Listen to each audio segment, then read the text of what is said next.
regarde un petit peu. Et là, il y a toutes les pièces en mode AliExpress pour la 500X. Tac. Allez, on file installer tout ça. Bon, bien, salut à tous. Ça faisait un petit moment qu'on s'était pas forcément vu pour des vidéos de moto. Et aujourd'hui, eh ben, ça va être le cas.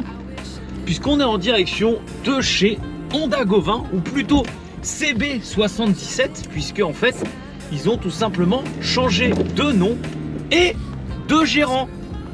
Là, faut faire attention parce que ça flotte, t'entends? Ça flotte. La voiture, tu passes pas deux doigts en dessous. Voilà. Allez, on est parti. Si on est en direction de ce joli petit garage et de cette concession Honda, eh bien, j'espère que vous l'avez deviné, c'est tout simplement pour aller retrouver ma prochaine moto, donc la toute nouvelle, une Honda 500X, d'accord, modèle 2023, qui va être full équipée. J'ai pu suivre l'avancée de cette moto en fait, et il s'avère que l'équipe a rencontré beaucoup de problèmes. Déjà, au niveau de l'accessoirisation de cette bécane, il a fallu faire adapter beaucoup de pièces, notamment par exemple les pare-mains qui ne sont absolument pas d'origine. Également, j'ai voulu l'équiper avec des Denali D7, donc vraiment la Rolls-Royce du feu longue portée et feu additionnel sur une moto. Cependant, eh bien, faut savoir que Denali ne font pas que de la moto, hein. Ils font du feu additionnel, pour du 4x4, pour tout ce qui est adventure, et par conséquent, ils vous livrent juste les feux. Et en fait, on ne pouvait pas forcément les adapter. Donc apparemment, j'ai pu voir avec SW Motech et XTEM Moto pour pouvoir trouver une solution et les adapter en conséquence. Également le faisceau. Le faisceau, c'est un faisceau qui n'est pas forcément fourni avec. Et quand il est fourni, c'est du on-off. Donc en gros, rouler avec des feux dédiés à la compétition et au off-road en route ouverte, c'est pas terrible. Donc il a fallu adapter un faisceau avec lequel on a pu simplement l'éclairer à hauteur de 0, 50% et 100%. Il existe aussi une molette de réglage qui est juste géniale, qui s'appelle le Denali Dimer, je crois, mais ça coûte une blinde. Et ensuite, voilà, on va aller voir doucement ce que ça donne. C'est parti. Et on va dégourdir un petit peu les jantes de la Civic.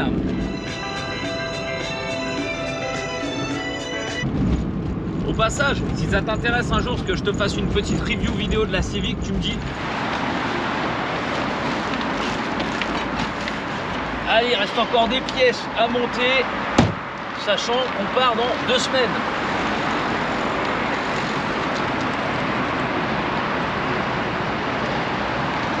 Alors comme je t'ai dit, c'est toujours le même garage, hein. Il est toujours situé pareil à Ponto Combo, le Honda. C'est plus Honda Govin, maintenant t'as vu, c'est Honda CB77 by Le roi du XADV, il est là, le roi du XADV. Ça va? Ça va et toi, tu rentres de vacances ou quoi? Ah bah non, là on va préparer la nouvelle moto là.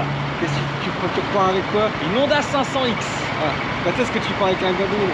Ah, avec la Goldwing, j'aimerais bien. Faut demander à Honda France qui m'en prête une, ça serait chouette. Bah ouais, c'était sympa ton truc avec ton cabot là et tout. Ah, avec Sherlock. Ouais, c'était cool. Bah ouais, j'aime bien celui-là. Ouais, mais ils m'ont prêté ça, moi je prends en Gold. Ah, t'as une Gold? Elle est où?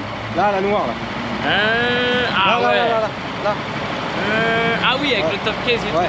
Ah moi la Gold j'adore, c'est mon kiff. Mais j'ai fait des trucs avec des Gold déjà. Ouais. Bah oui, regarde bien sur la chaîne. J'ai fait les tests de la Gold. Ah oui, t'étais sous le pont là, à Bercy. À Biraquet. Ah c'est ça, c'est quoi? Ouais, j'ai vu. Voilà. Bon bah on bien. Bon courage. Ouais, continue, c'est bien. Bah merci beaucoup, c'est cool. Bon alors, bon on va se calmer parce que... Oh regarde, nouvelle coloris d'Africa Twin, magnifique celle-ci. Celle-là elle paraît un peu plus ancienne parce que du coup on dirait les coloris de l'ancienne aussi. Oui. On va ramener les pièces.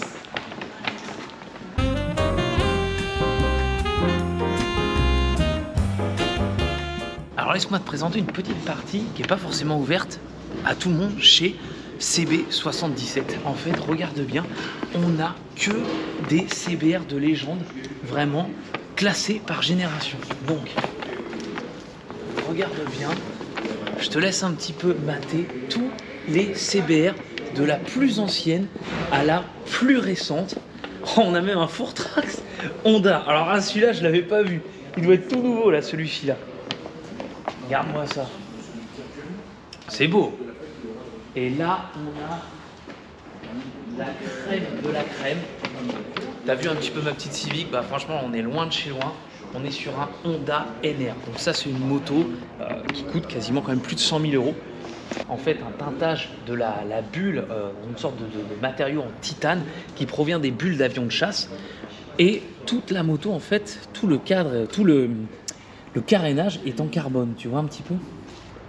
Donc voilà, c'est une très très belle moto. Et en fait, la particularité qu'elle a, je te l'avais expliqué sur le salon de la moto de Lyon, c'est que les pistons sont ovales. Mais aujourd'hui, on est là pour aller découvrir ma nouvelle moto. C'est parti. La Honda 500X qu'on est en train de préparer, donc avec CB77. Par rapport aux versions précédentes, en fait, on va avoir une fourche inversée qui n'était pas sur l'ancienne et surtout un freinage double disque. Ça choque peut-être, ça étonne peut-être pourquoi je suis passé du coup du XADV à la 500X, sachant qu'il y a la Transalp qui vient de sortir, etc. Pour parler comme ça brièvement, eh ben, la Transalp, déjà, elle était trop récente, donc je ne pouvais pas l'équiper comme je voulais. Je vais vous parler du pourquoi de l'équipement juste après. Et enfin, le XADV, c'est quand même un engin qui est pour moi exceptionnel, mais j'en ai quand même fait le tour. Et pourquoi du coup une 500X? Parce que je voulais une moto qui soit légère, une moto qui soit super maniable, une moto qui coûte pas trop cher. Et en fait, je voulais vraiment revenir à l'essentiel du road trip moto. Je voulais vraiment profiter du voyage en fait, en oubliant un petit peu la moto, le confort, le régulateur de vitesse, la boîte DCT. Non, je voulais vraiment une moto la plus simple possible. Pour ne pas la citer, franchement, j'étais même prêt à partir sur une Royal Enfield, donc une Himalayan, puisque c'est vraiment une moto qui me plaît. Mais c'est vrai que ce 410 cm3, je trouve qu'il manquait un petit peu de pêche, mine de rien, sur autoroute. Là, on a une moto quand même qui est proposée à moins de 9 000 euros, qui est capable de tout faire. Et pour parler de l'équipement, eh ben, on va discuter un petit peu. J'avais vraiment des besoins spécifiques sur cette moto compte tenu des différents road trips que je vais faire avec. Déjà, il me fallait, comme d'habitude, que je puisse bien la protéger parce qu'elle va risquer quand même vraiment de faire pas mal de off-road, etc. Donc, il fallait vraiment que je la protège. Pour les protections, j'ai opté du coup pour du Epco et Becker, donc protection complète, puisque en fait, c'est pas vendu en une seule pièce. On a le pare-carter haut et le pare-carter bas. Pourquoi j'ai choisi du Epco et Becker? Et bien justement, c'était pour sa solidité et aussi parce que le pare-carter haut, moi ce que j'aimais bien, c'est que on voit quand même que sur l'avant, il a une super gueule bien massive et en fait, non, bien massif puisque c'est masculin et je vais pouvoir adapter du coup des gros feux additionnels. Il me fallait vraiment une moto qui soit bien protégée. Donc comme je le dis, pare-carter haut, bas, Epco et Becker. Il y aura aussi une grille de phare qui va venir dessus, qu'on a reçu juste là. Et enfin, des pare-mains, vraiment des bons gros pare-mains qui reprennent en fait ici. Et si on regarde bien là, voilà, tout là, il y a une belle barre en fait. Donc ça permet d'éviter de niquer le guidon, etc. Et même de se blesser si la moto tombe. Alors après, forcément, qui dit moto de voyage et protection, bah, il faut de la bagagerie. Au niveau de la bagagerie, on est parti sur des véritables top case Epco et Becker. Alors ouais, il y en a qui trouveront peut-être pas très joli, on dirait un peu des glacières, tu vois, limite. Mais au moins, c'est vraiment solide et c'est surtout étanche. Donc ça va faire quand même un petit peu large à l'arrière sur la moto, mais on pourra quand même prendre pas mal de matériel. Il faut savoir qu'avec le matériel de camping, le matériel de tournage vidéo, le drone, les affaires, les pantalons de pluie, les machins, etc. Ça fait quand même tout un tas de trucs. On a deux coups pour mettre ces grosses valises, un kit complet de bagagerie Epco et Becker. Donc voilà, c'est vraiment de l'acier, il y a des rondelles, etc. On voit que c'est bien solide l'histoire. Pour alimenter le tout, le matériel de tournage, recharge des batteries, des GoPro, etc. CB77 a installé une prise 12 volts en plus dessous la selle, puisqu'il y a mine de rien une toute petite place, pas autant que celle du XADV, mais bon. Et pour être un petit peu plus confortable, des poignées chauffantes. Voilà, des bonnes petites poignées chauffantes. Il va y avoir également une protection d'écran qui va être installée. mon saut de vent additionnel que tu retrouves sur toutes mes vidéos, mais qui me sert vraiment bien. Et ce qui me plaisait aussi sur cette 500X, c'était ça. C'était la barre qu'il y avait ici qui permet de rajouter de l'accessoire.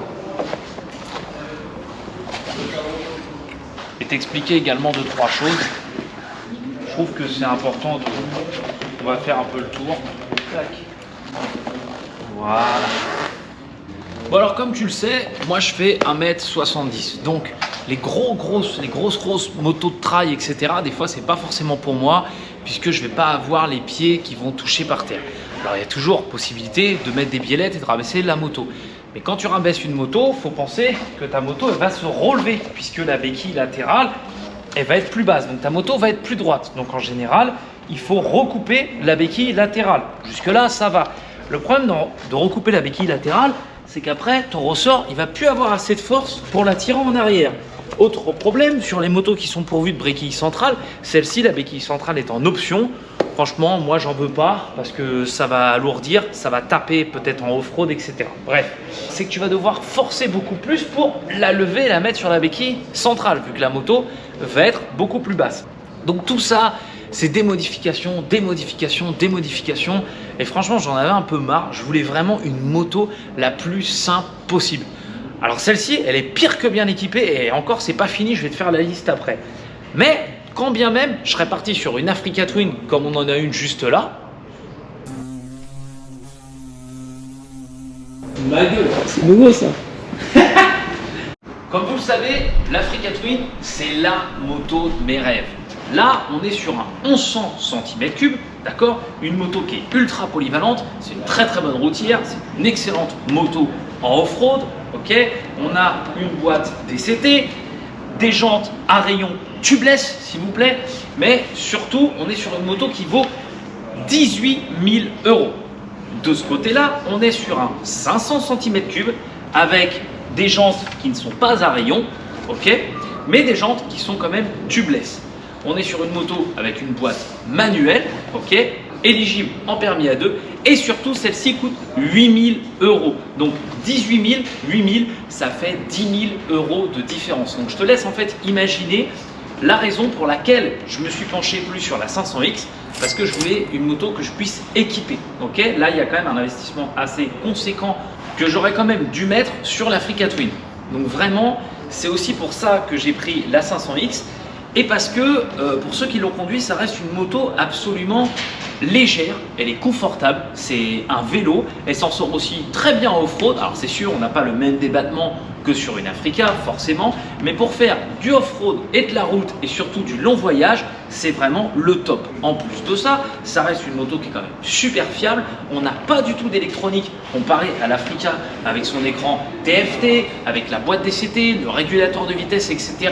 Un tas d'options et tout, voilà. Là, on était sur une moto simple. C'est pour ça que je suis parti sur cette petite 500X. Au niveau du coup des modifs, mine de rien, j'ai aussi installé une patte de béquille Ebco et Becker que je trouve en plus de ça super jolie. Donc patte de béquille, à quoi ça va servir?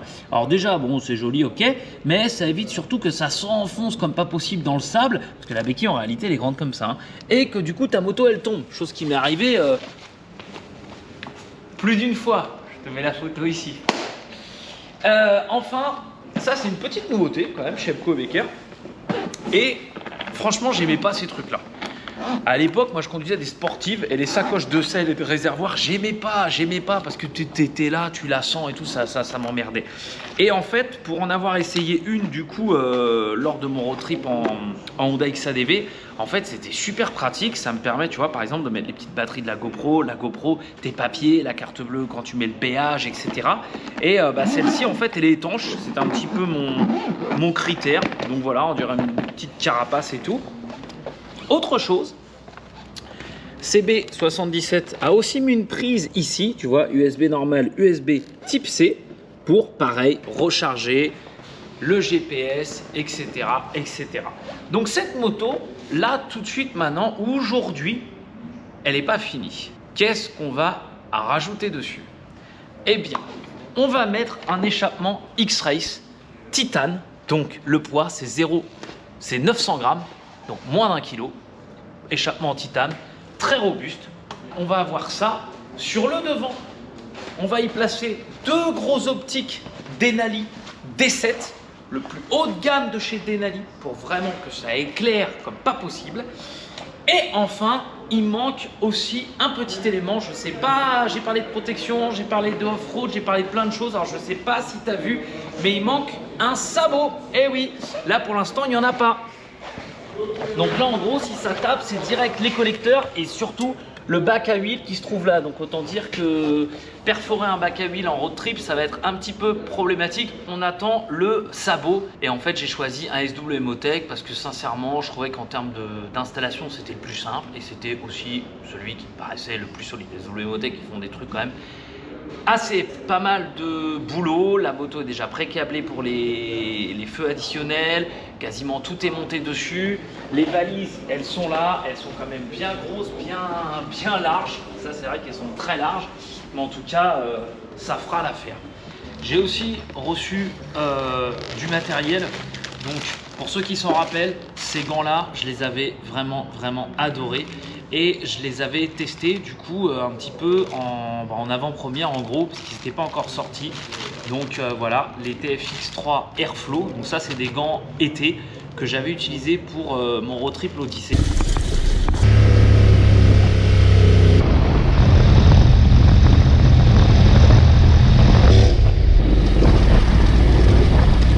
En fait je les avais vraiment adorés. Et du coup je les ai repris. Je les ai repris parce que les anciens je les avais renvoyés pour que Five les étudie et franchement je les ai repris parce que niveau confort je trouve que j'adore. En plus de ça, Five Equipment c'est une marque qui est française. Au niveau des coutures et tout on les sent pas, donc ça c'est le top. Et enfin, alors là par contre là c'est du très gros gant. On est sur du TFX1 et là c'est du gant Adventure. Et pareil je les avais testés et en fait je ne sais pas si tu te rappelles, mais sur les premiers kilomètres de l'Odyssée, j'avais pris de la flotte dans les gants. La doublure, elle n'était pas très bien, etc. Parce que c'était des gants prototypes en fait. Mais mine de rien, ils étaient quand même super cool. Et du coup, voilà, j'ai décidé d'en prendre. Donc ça, c'est des gants vraiment touring, hein, donc des gants qui s'utilisent très longtemps pendant du voyage, etc. Ils sont en Gore-Tex et tout. Et c'est le top du top. On repart avec des gants Five pour un prochain road trip quand la moto sera finie parce qu'il reste encore plein de choses à finir dessus. Ah voilà, la petite protection de couvercle de mètre cylindre en fait avec écrit 500X dessus. Bon, on va éviter d'en dégueulasser le garage quand même. C'est quelle marque ou quoi, je me suis pas embêté. J'ai commandé ça sur AliExpress. De toute façon, du moment que ça fait le taf, c'est nickel. La grille de phare, oh, on va aller regarder ce que ça donne. La petite grille de phare.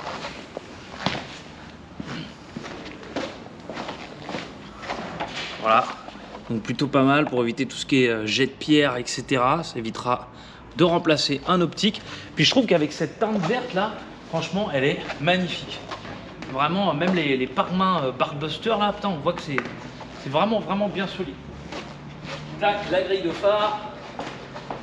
Voilà, et ça, du coup, la protection d'écran, assez importante pour éviter de rayer l'écran lorsqu'on roule dans le sable, etc., qu'on passe la main dessus bêtement. Pour la selle, pour cette partie qui est là, je te réserve une belle surprise avec SQP Motors. Si tu es intéressé par du matériel Ebco et Becker, je te donne rendez-vous sur le revendeur français qui est FSA Speedway Accessoires. Et en cadeau, je te donne un code promo FGANDO10, c'est tout simple, qui te donnera accès à 10% de réduction sur ta commande. Voilà, Ebco et Becker, c'est de la bagagerie, de la protection et de l'équipement moto. Et Freddy Speedway Accessoires, ce revendeur aussi de plein d'autres marques. Donc rendez-vous sur leur site. Ça, c'est pour te remercier de suivre la chaîne. Écoute, j'espère que cette vidéo t'aura plu et on se retrouve pour une deuxième partie avec le reste du montage et surtout la sortie de la moto du garage. Allez, on se voit très vite. Oublie surtout pas de t'abonner, de liker et puis si tu as quoi que ce soit comme question, tu me les mets dans les commentaires et je te promets que j'y répondrai. On se retrouve très vite, mais vraiment très vite pour du coup le démarrage de cette moto, l'essai et enfin le départ en road trip. Petite mention spéciale, je tenais vraiment à vous remercier absolument tous pour suivre la chaîne, pour m'encourager, pour vraiment me mettre des commentaires, même pour me poser vos questions, même si des fois c'est des questions qui peuvent vous paraître cons ou quoi. Moi c'est toujours un plaisir d'y répondre et puis bah, voilà quoi, d'être entre passionnés, etc. Et j'espère vraiment que les prochaines sorties avec cette moto vous plairont. Allez, salut à tous!